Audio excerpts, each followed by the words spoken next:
જો તમે પણ તમારા ઘરની સુખ શાંતિ, સંતાન સુખની કમી, ધનની કમીથી પરેશાન છો, તો તમારું નસીબ સાથ નથી આપી રહ્યું, તો જન્માષ્ટમીના દિવસે આ ચમત્કારી ઉપાય જરૂર કરજો. તુલસીના મૂળની માટીનો આ 100% સચોટ અને અસરકારક ઉપાય કરવો જોઈએ. અને તમે જોશો કે થોડા દિવસોમાં તમારી બધી સમસ્યાઓ સંપૂર્ણપણે દૂર થઈ જશે. શ્રી કૃષ્ણ તુલસી વિના અધૂરા છે. શ્રી કૃષ્ણ વિના તુલસી અધૂરા છે. કરેલ્યો આ મહાવિશેષ ઉપાય જન્માષ્ટમી આખા વર્ષમાં માત્ર એક જ વાર આવે છે. એટલે આ ઉપાય જરૂર કરજો. હજારો વર્ષો પછી એક ખૂબ જ દુર્લભ અને દિવ્ય સંયોગ બનવા જઈ રહ્યો છે.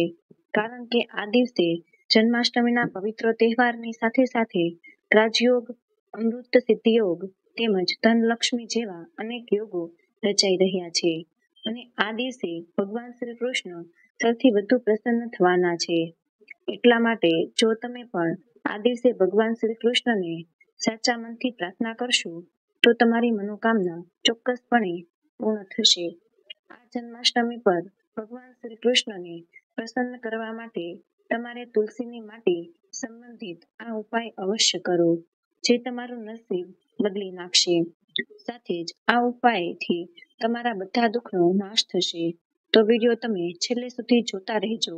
અને જો તમે પણ તમારા જીવનમાં ભગવાન શ્રી કૃષ્ણના આશીર્વાદ મેળવવા માંગતા હોય, તો આ વિડીયોને લાઈક કરો અને કોમેન્ટમાં જય શ્રી કૃષ્ણ અને રાધે રાધે લખવાનું ભૂલશો નહીં. જન્માષ્ટમીનો તહેવાર ભગવાન શ્રી કૃષ્ણની જન્મ જયંતિ તરીકે ઉજવવામાં આવે છે. ભગવાન શ્રી કૃષ્ણનો જન્મ શ્રાવણ મહિનાના કૃષ્ણ પક્ષની 8મના દિવસે રોહિણી નક્ષત્રમાં થયો હતો. અને તેમનો જન્મદિવસ આજે પણ ખૂબ જ ધામધૂમથી ઉજવવામાં આવે છે. મથુરા અને વૃંદાવનમાં જન્માષ્ટમીનો તહેવાર ખૂબ જ ધામધૂમથી ઉજવવામાં આવે છે. ખાસ કરીને મંદિરો અને ઘરોમાં લોકો બાલગોપાલના જન્મની ઉજવણીનું આયોજન કરે છે અને બાલગોપાલ માટે પાલખી પણ શણગારે છે. એવું માનવામાં આવે છે કે ભગવાન વિષ્ણુએ ધર્મની સ્થાપના માટે શ્રી કૃષ્ણ તરીકે જન્મ લીધો હતો. આ દિવસે વ્રત રાખવું અને શ્રી કૃષ્ણનું સ્મરણ કરવું ખૂબ જ ફળદાયી છે. સહસ્ત્ર શાસ્ત્રોમાં જન્માષ્ટમીના વ્રતને વ્રતનો રાજા કહેવામાં આવ્યો છે. જે આ વ્રત એકવાર પણ કરે છે, તે સંસારના સર્વ સુખ ભોગવે છે અને વિષ્ણુલોકમાં નિવાસ કરે છે. આ દિવસે લોકો આખો દિવસ ઉપવાસ રાખે છે. અને તમને જણાવી દઈએ કે જન્માષ્ટમીનું વ્રત 8મના દિવસથી શરૂ થાય છે અને આ વ્રતનું પારણ 9મી તિથિ પર જ કરવું જોઈએ. તો જ આ વ્રતનું સંપૂર્ણ ફળ પ્રાપ્ત થાય છે. તેથી આ વ્રત રાખનારાઓએ સપ્તમીની રાતે હળવો અને સાત્વિક આહાર લેવો જોઈએ અને બ્રહ્મચર્યનું પાલન કરવું જોઈએ. કેટલાક લોકો જન્માષ્ટમીનું વ્રત નિર્જળા રાખે છે, તો કેટલાક લોકો ફળ ખાઈને આ વ્રત રાખે છે. જન્માષ્ટમીના દિવસે સવારે વ્રત રાખે છે. જન્માષ્ટમીના દિવસે સવારે વહેલા ઉઠો, સ્નાન વગેરે કરો અને સ્વચ્છ વસ્ત્રો પહેરો. આ પછી પૂર્વ કે ઉત્તર તરફ મુખ કરીને બેસો અને હાથમાં થોડું પાણી લ્યો. ફૂલ અને અક્ષત લઈને જન્માષ્ટમીનું વ્રત કરવાનો સંકલ્પ કરો. આ પછી ભગવાન શ્રી કૃષ્ણની વિધિવત પૂજા કરો. અને તમને જણાવી દઈએ કે નિષ્ઠાકાલ એટલે કે મધ્યરાત્રિએ ભગવાન શ્રી કૃષ્ણની પૂજા કરવાનું પરંપરા છે. તમને જણાવી દઈએ કે કેટલાક લોકો રાત્રિ પૂજા પછી જ વ્રતનું પારણ કરી લે છે અને કેટલાક લોકો બીજા દિવસે સૂર્યોદય પછી વ્રતનું પારણ કરે છે. ધ્યાનમાં રાખો કે તમે પ્રસાદ ખાધા પછી જ તમારો ઉપવાસનું પારણ કરો. આ દિવસે ઉપવાસ કરતી વખતે તમે રસદાર ફળોનું સેવન કરી શકો છો.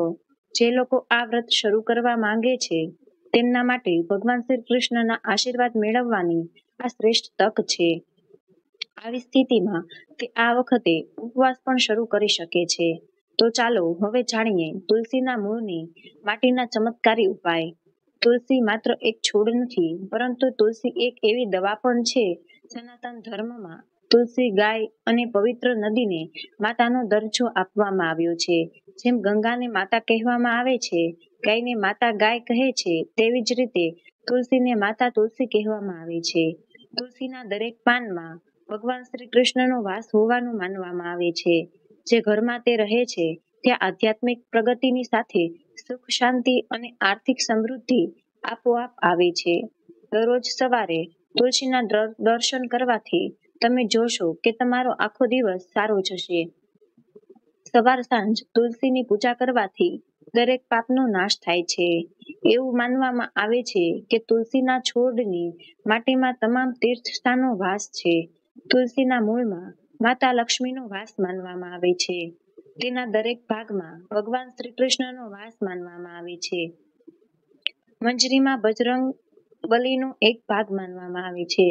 શ્રી કૃષ્ણ ભગવાન શ્રીરામ અને હનુમાનજી મહારાજને તુલસીના પાન વિના ભોગ ચડાવવામાં આવતો નથી અને તુલસી ન હોય તેવા કોઈ પણ ભોગને સ્વીકારતા નથી. વાસ્તુશાસ્ત્રમાં કહેવાયું છે કે જે ઘરમાં તુલસીનો છોડ લગાવવામાં આવે છે ત્યાં ક્યારેય કોઈ પણ પ્રકારની બીમારીઓ આવતી નથી અને જો તેને યોગ્ય દિશામાં રાખવામાં આવે અને દરરોજ તેની પૂજા કરવામાં આવે તો તે ઘરમાં વાસ્તુદોષ ઉત્પન્ન થતા નથી. અને એવું પણ માનવામાં આવે છે કે ઘરમાં કોઈ મોટી દુર્ઘટના થાય તે પહેલા તુલસીનો છોડ તે દુર્ભાગ્યને પોતાના પર લઈ લે છે અને તમને માતાની જેમ પરત લઈ લે છે અને તમને માતાની જેમ રક્ષણ આપે છે. તેથી આપણે આપણા ઘરમાં તુલસીનો છોડ જરૂર લગાવવો જોઈએ. દરેક હિન્દુ ઘરના આંગણામાં તુલસી ચોક્કસપણે હાજર હોય છે. તમે તેને દરરોજ જોતા હશો, પરંતુ તમે ચોક્કસ કહી શકીએ કે તુલસીના આ ફાયદાઓ વિશે તમે ભાગ્યે જ જાણતા હશો. આજના વિડીયોમાં અમે તમને એવા અત્યંત અસરકારક ઉપાયો જણાવવા જઈ રહ્યા છીએ કે જે તમે ભાગ્યે જ કોઈ પાસેથી સાંભળ્યા હશે. અને તુલસીના આ ઉપાયો કરવાથી તમારું ભાગ્ય બદલાઈ જશે. તમારી દરેક સમસ્યાનું નિવારણ તુલસી દ્વારા થઈ શકે છે. પછી તે પૈસાની અછત હોય, ખરાબ નજર હોય, લગ્નમાં અવરોધ હોય કે પછી ખરાબ નજર, ગૃહદોષ હોય, કોઈ પણ રોગ હોય, તુલસી દરેક સમસ્યાની દવા છે. એવું માનવામાં આવે છે કે જો કોઈ વ્યક્તિ સતત 1 મહિના સુધી બજરંગબલીને તુલસીના પાન, લાડુ અથવા કોઈ પણ મીઠાઈ અર્પિત કરે છે તો તેની બધી મનોકામના ચોક્કસપણે પૂર્ણ થાય છે. તુલસીના પાનનું સેવન કરવાથી ચાલી રહેલી સમસ્યાઓ તરત દૂર થઈ જાય છે. ઘણા લોકો દેવાના બોજથી પરેશાન થઈ જાય છે. ઘણા લોકો તેમના બાળકોના લગ્ન કરાવવામાં મુશ્કેલીનો સામનો કરવો પડે છે. તો તુલસીની મંજરી ઉતારી લેવાથી તેમના જીવનમાં ચાલી રહેલી તમામ સમસ્યાઓ તરત જ દૂર થઈ જાય છે. જે વ્યક્તિ જીવનમાં સમસ્યાઓ હોય તેને જ મંજરી ઉતારવાનું કહેવું જોઈએ. તુલસીના છોડમાં અનેક ચમત્કારી ગુણો જોવા મળે છે. જો તમે તેના મૂળની થોડી માટી, તુલસીના સૂકા પાંદડા અને થોડી મંજરીને નહાવાના પાણીમાં ઉમેરીને સ્નાન કરો તો તમારા જીવનમાં તમામ દોષો દૂર થઈ શકે છે. આવા દોષ રહિત લોકો જીવનમાં આગળ વધે છે. જો તમે જીવનમાં આગળ વધવા કોઈ સમસ્યાનો સામનો કરી રહ્યા છો તો તમારા નહાવાના પાણીમાં તુલસીના મૂળની માટી નાખવી ખૂબ જ અસરકારક છે. જો તમે નહાવાના પાણીમાં આ માટી નાખીને સ્નાન કરો છો તો તમારા જીવનમાંથી ઘણી બધી ખામીઓ દૂર થઈ જશે. તમારા જીવનમાં સુખ સમૃદ્ધિ આવશે. કોઈ તાકાત તમને આગળ વધતા રોકી શકશે નહીં. તુલસીના મૂળમાંથી બનેલી માટીનું તિલક લગાવવાથી તમને દરેક ક્ષેત્રમાં સફળતા મળવા લાગે છે. તેનાથી તમારી સંમોહન શક્તિ વધે છે. લોકો તમારાથી આકર્ષિત અને પ્રભાવિત થાય છે. આવું તિલક લગાવવાથી તમારું દુર્ભાગ્ય સૌભાગ્યમાં બદલાઈ જશે. આપણે દરરોજ તુલસીના પાન ખાવા જોઈએ. તેને જીવનભર શરદી, ખાંસી, લૂ, તાવ જેવી બીમારીઓ થતી નથી.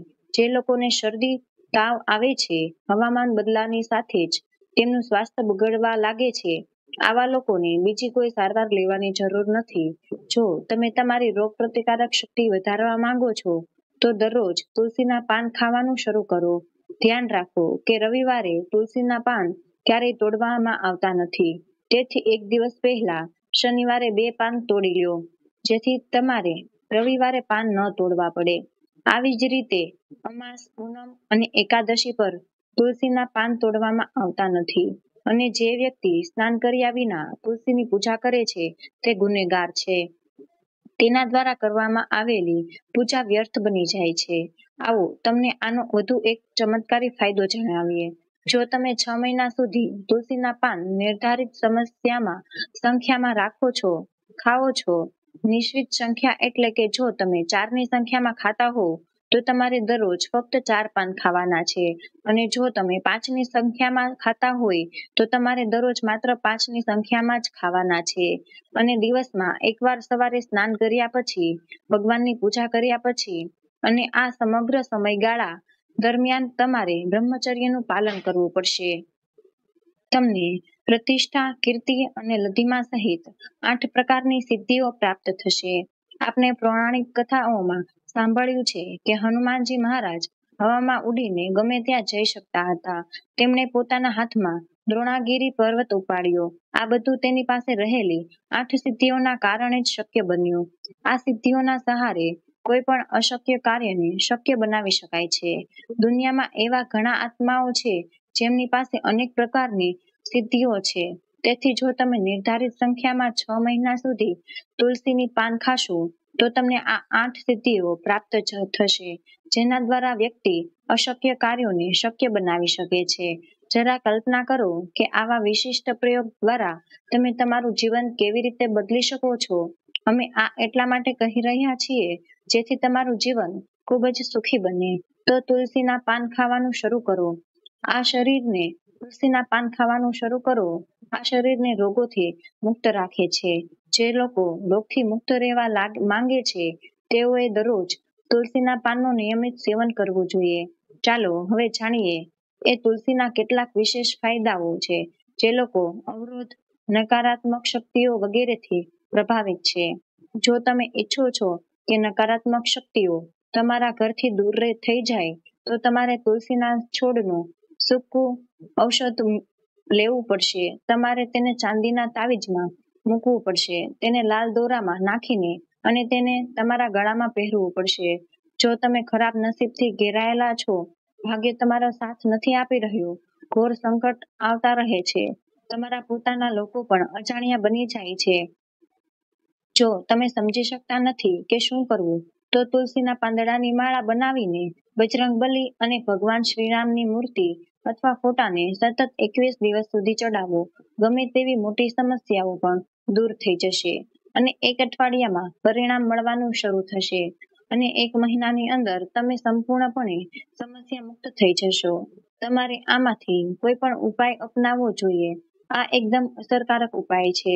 જ્યારે તમે હનુમાનજી કે ભગવાન શ્રીરામને તુલસીના પાન અર્પણ કરો છો, વેપારમાં નુકસાનથી બચવા માટે દર શુક્રવારે તુલસીના છોડને કાચું દૂધ ચડાવો, મીઠાઈ અર્પણ કરો, પછી બાકીનો પ્રસાદ કોઈ વિવાહિત સ્ત્રીને, પછી બાકીનો પ્રસાદ વિવાહિત સ્ત્રીને દાન કરો. આમ કરવાથી વેપારમાં ધનલાભ થવાની સંભાવના રહેશે.